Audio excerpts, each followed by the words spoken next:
Hi, everyone. Welcome to day 3 of the Living the Fit Life webinar. I'm actually jumping on a little bit early tonight because I completely forgot that we had date night. So we're headed out to dinner, but I wanted to come on and do this first. So today we are talking about the third M, which is metabolism. This is a huge one, especially for women who are in their 30s, 40s, 50s, and starting to deal with all the effects of their metabolism slowing down. Things are not working quite the way they used to work. And how do you combat that, right? So how do you still get results out of your workout program? How do you still eat all the foods that you love without worrying about gaining weight? So that's what we're going to talk about a bit today. Now, before we jump in, I do want to give a little bit of background on my one-on-one online coaching programs. So it's very relevant to this because I find when working with people who have any sort of hormonal imbalances or other things going on, it's really important to have a one-on-one, or not important, but it's very helpful to have a one-on-one coach.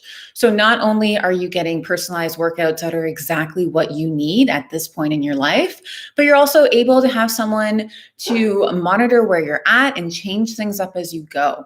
So that's the biggest problem with like going to an exercise class. It may be super helpful and it's great to get out and see people and do the exercises that you love. But if that's not what you need at this point in your life, then it can be really hard on your body. So I know for a lot of people who are under a lot of stress and dealing with high cortisol levels, that can be tricky and it can be kind of hard to navigate on your own. So my one-on-one coaching program is actually going on sale for Black Friday, and that's coming up next week. It's going to be on sale for 5 days. Normally, this would be something that's $200 a month. I'm going to have it discounted to $125 a month, and that's when we work one-on-one together. We're communicating through the app. I'm going to put up all your workouts for you. I have exercise videos demonstrating everything. Also going to look at nutrition and food and everything else that you need in order to see some progress and start feeling great in your body again. So keep an eye out for that email.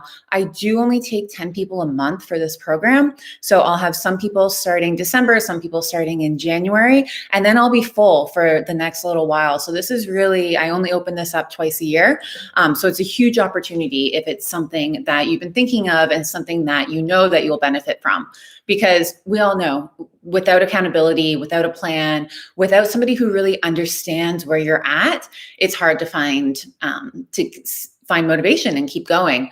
And especially for my postpartum women, that's another thing where you may not be at the point where you feel you can just go out and do the workouts that you were doing before, but then what do you do instead? So the nice thing is I design these workouts just for you. So if you're dealing with back pain or hip pain, we'll work that in, we'll accommodate that, and we'll do things that are going to make it better. So that being said, I want to move on so we can get everything in today because I feel like this is one of those topics that I could talk forever about. So metabolism, like I said, the third pillar of my framework. And this is something that I usually address with clients, sometimes from the very beginning if it's something that they brought up, but also like after they get into the routine of things, after they start working out and they're eating well again, and they're not really seeing much change, that's when we really dig deeper and we're like, okay, what else is going on here? So our bodies have a history, and the more I learn about hormones and the way the body works, the more that I'm fascinated by it all. So it's such a complex, integrated system, and the amount of how one thing affects other things is amazing. This can work in our favor. That's what keeps us running. It allows us to give birth and have babies and do well as we get older. But when things are not lining up and not working the way they should, then what happens, right? So when we're talking about hormones, looking at like 2 different kinds of hormones, you got your sex hormones. So that's like your estrogen, progesterone, testosterone, all of that. And then you have the adrenals, which that includes like cortisol, and that affects thyroid hormones. And there's just like so many different levels to this. So the big thing that I wanted to talk about today is what a lot of people call adrenal fatigue, but now the new or the proper term for it is the Hpa Access Dysfunction. So what is that? So our adrenals are on it's a system, right? So they're responsible for signaling different parts of the body to release hormones and regulating how much it's released and all of that. So when we get stressed, it puts extra strain on our adrenals. And I'm going to try to just kind of simplify this for you. So it's not a huge like science lesson. But basically, a lot of things in our body work on feedback loops. So if you look at thyroid hormones, for example, we have the thyroid hormones that are floating around in our blood. And then you have thyroid stimulating hormones. So that's the hormone that tells the thyroid to release more hormone. So when these levels get low in our blood, the thyroid stimulating hormone has to work harder, right? So that number keeps going up and up and up because it keeps telling the thyroid, like, hey, the levels are low. We need more, we need more. And then it gets to a point where the thyroid is being overworked, and that's how you end up in that like hypothyroidism state. Can also go the other way where there's too much hormones in the blood and the thyroid stimulating hormone is getting less and less and less because it's saying like, hey, like back off. We got too much going on here. We don't need any more. And that has its own kind of host of issues. So these two things are very, very closely related. So if you have sluggish adrenals, and a lot of times, like I said, that can be due to stress, you can also have a sluggish thyroid. So important, especially for women, this can affect a lot of things. It can cause a lot of different symptoms and leave people feeling like just that they can't do anything about it. And I know even for myself, I've dealt with some hypothyroidism, and it's very frustrating. It's very discouraging because I was tired all the time. My hair was getting thin, and I just had all these other symptoms. And everyone kept telling me like, oh, well, you're just a mom. You're just tired. And yes, I live a very busy life. I do a lot of things, but I also know how I'm supposed to feel. I know what is optimal for me, and that was not it. So doing some additional testing and just really staying on top of it is very important. And a lot of that, and especially for myself, like that all came up after my divorce. Now, it seems like it could be coincidental, but really when I was super stressed, I was in that fight or flight response for a very long time. That wreaked havoc on my adrenals. My cortisol levels were through the roof, and then that trickled down to the thyroid. So these are all things that you do want to pay attention to, especially if, like, I've had some clients where they're like, I've been doing everything right. I've been doing all my workouts. I've been eating well. I've been managing my stress, and I haven't lost a single pound. And that's when we start to look at like, okay, what else is going on here, right? So yes, so that's kind of where we're at when it comes to thyroid.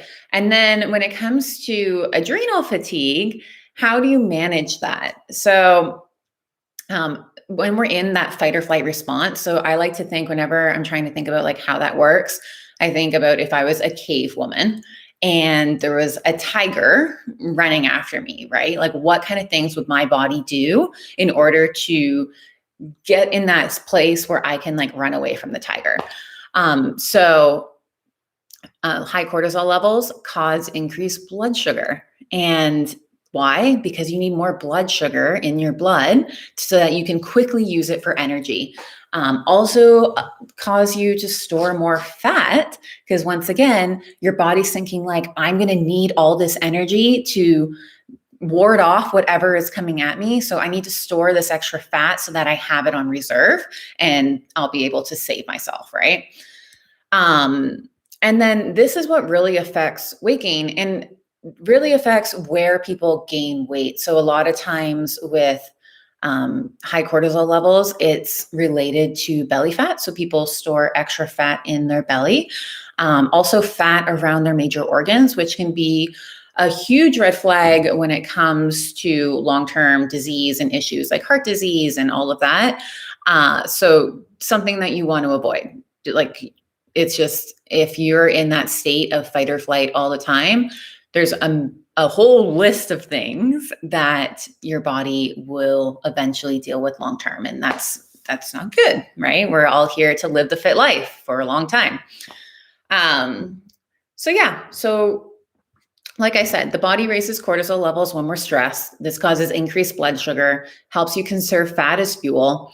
And it also decreases reproduction because if you're running away from a tiger, you probably don't need to be having a baby right then, right?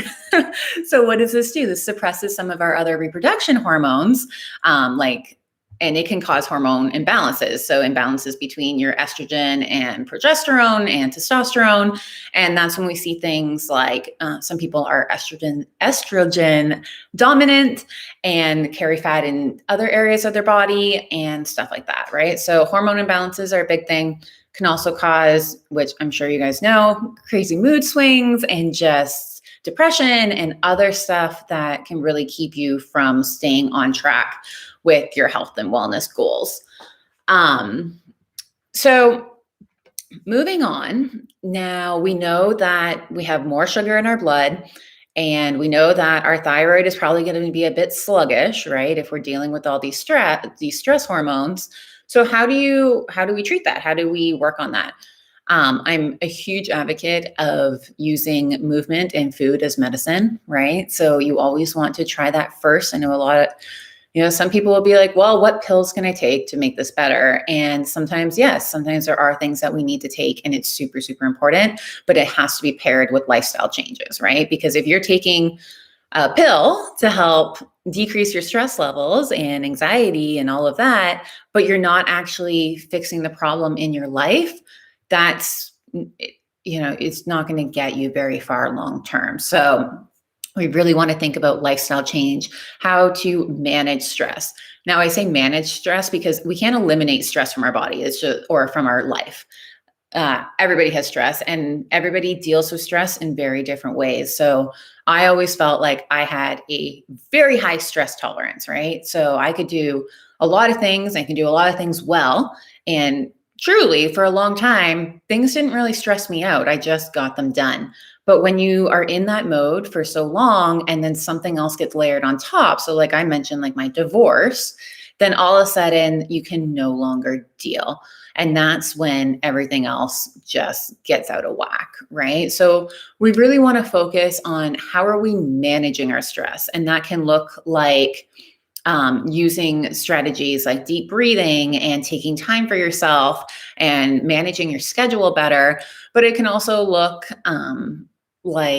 how are we working with different healthcare providers in order to make that happen? So self-care is not just bubble baths and chocolate bars and feeling, like you're stepping away from the world. Like self-care is doing the things that you need to do in order to feel better in your everyday life, regardless of what is going on. So moving into the food side of it, because I want to leave the exercise side for last, how do we balance our blood sugar? Now, this is something I actually have just started doing a lot more research on because I find it very interesting, especially when you see the people who are wearing the glucose monitors and kind of seeing how what they eat affects their performance and their blood sugar levels and all of that. I find it very cool. I debated on doing it myself, but I'm not quite there yet.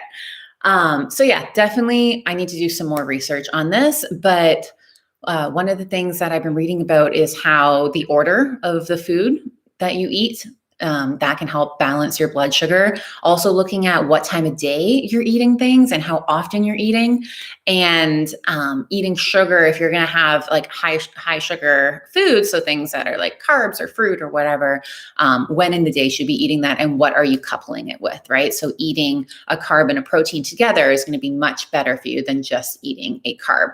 So incorporating that protein into your diet is going to be super key. That's going to help keep you full and keep your blood sugar level throughout the day. We all have spikes up and down, but we want to avoid like those big swings, right? Where you're like, and I eat all this food and then I crash, and I eat all this food and then I crash. So that's when we run into issues with blood sugar.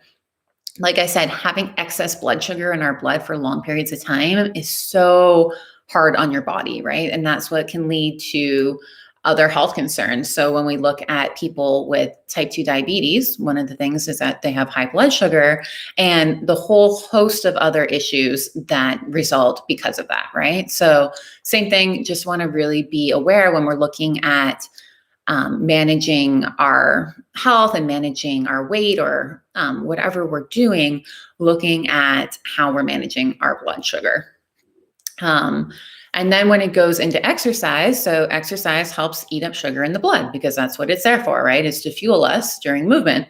So working in exercise is super important, but if you're already under a lot of stress and that is the cause for your high blood sugar, we need to be a little bit more aware of what kind of exercise we're doing. So I know for myself, when I was in like the height of everything and really started to focus on this and really started to try to make lifestyle shifts that were going to bring down my stress levels and bring down my hormone levels, I started walking a lot more. And I know walking to me is not a workout, but I'm like, that does not count. But walking for 30 minutes a day is some active movement, and it's a way for me to kind of get my blood flowing, start, decreasing some of those symptoms, but I'm not killing myself at the gym. So there's a big difference between like high intensity strength training and kind of that low impact exercise. So when we're doing high intensity strength training, we are putting extra stress on our body. So that's going to increase the cortisol levels. It's going to increase that fight or flight response. It's going to increase our blood pressure. And that's okay. Like that is good for short periods of time. But if you're layering that on top, so now let's talk about, say you didn't sleep. Okay. So you are getting up at 4 a.m. to go do a boot camp class before you go to work all day and then come home and take care of your kids and then go to bed and do it all over again. Now, thinking about that, right, just from a realistic perspective, not sleeping a lot is already stressing out our body. Then we're adding on a hard workout on top of that, especially, and like not knocking on a lot of these boot camp classes, but if you're going to go do an hour cardio class where you're burning like 600 calories first thing in the morning, that's going to be hard on your body. So just being aware of how much energy and how much stress you are putting your body under every single day. So usually when I have people that are dealing with kind of that like hormone recovery, or if they have this imbalance, we like to balance their workouts too, right? So like I said, it's okay to do high intensity exercises sometimes, but we need to be aware of how much we're doing, how often we're doing them, and what we're doing instead. So on the other days, so the answer is not just to like not work out, because that's not going to help you either, but thinking about, like I said, working in some walking, working in some more restorative movement like yoga or Pilates, working in some strength training without the high intensity. So it's totally fine. You can strength train, and that's going to get you results in terms of building strength and feeling great in your body again, but you're not stressing yourself out and jumping around and doing all the things all the time. So I think, like I said, working with a coach is really helpful for this, because you can help figure out what's going to work for your body and what's going to serve you at this point in your life.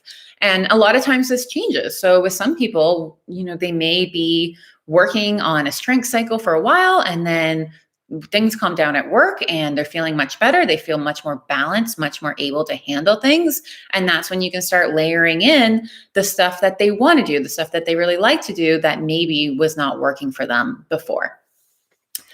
Now, the last thing, and this is something that I find is so common, is when it comes to food, when people are used to eating not a whole lot of calories, it really brings down your metabolism.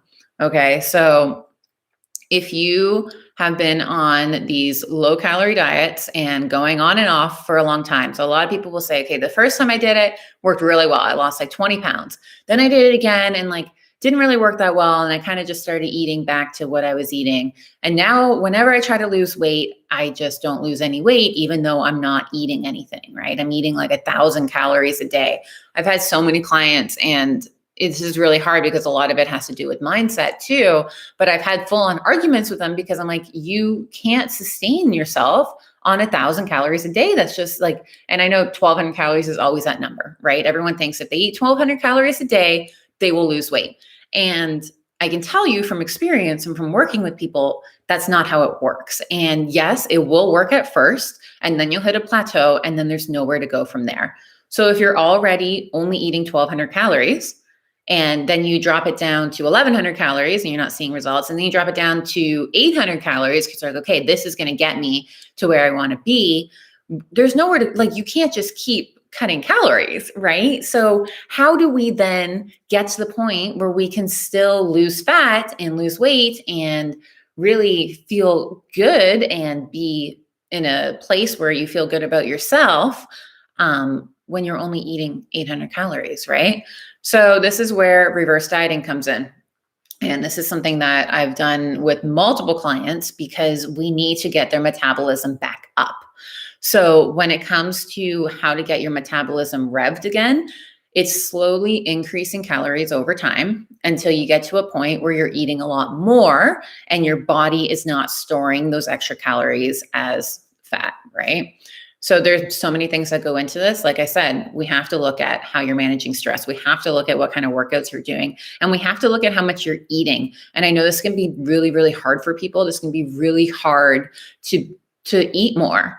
And this goes a lot of other stuff going on. And this is why I actually really like when people are working with a therapist as well, because there's a lot of mental health stuff going on when it comes to this. But learning how to be okay and trust your body and know, like, I can eat this amount of food and I am not going to gain weight. I'm going to use this food as fuel and use it to fuel my workouts. And so gradually over time, so sometimes it takes 3 months, sometimes it takes 6 months. It just depends on the person. We get their calories up to like a sustainable level, right? Where you're like, okay, I'm eating food all day and I feel great and I'm not tired. My metabolism is better. And I just feel like a normal human again. I'm not zapped from eating no food.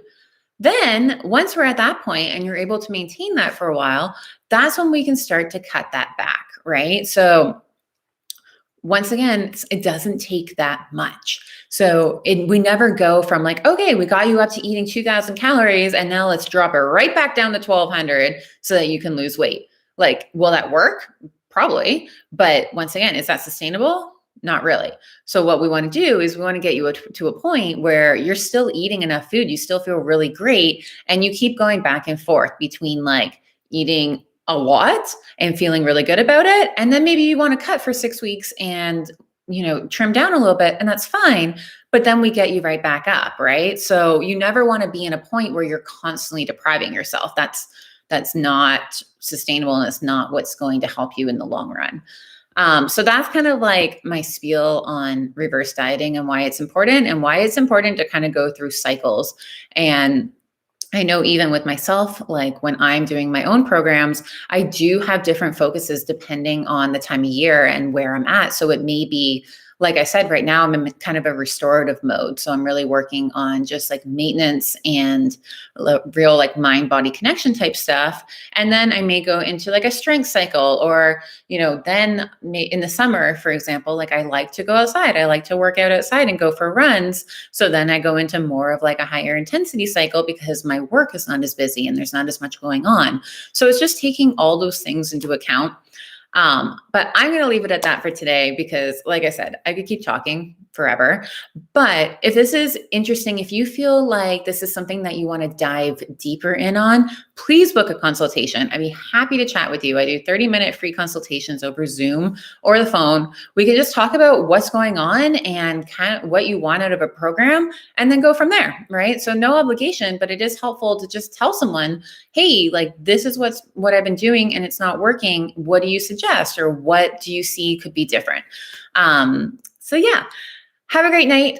I'm going to go out for dinner and I will talk to you guys tomorrow. Tomorrow is our last educational day. So for day 4, we're talking about the different kinds of workouts and how to plan out your week. So I know I've kind of been working that in throughout the week so far, but I want to dedicate a whole day to that because we're going to really sit down and look at how a typical week should look and how do we split up our strength workouts? How do we work other stuff in? So yeah, tune in to that. I will be sending out the handout and everything that you need, and we'll go from there. All right. Bye, guys.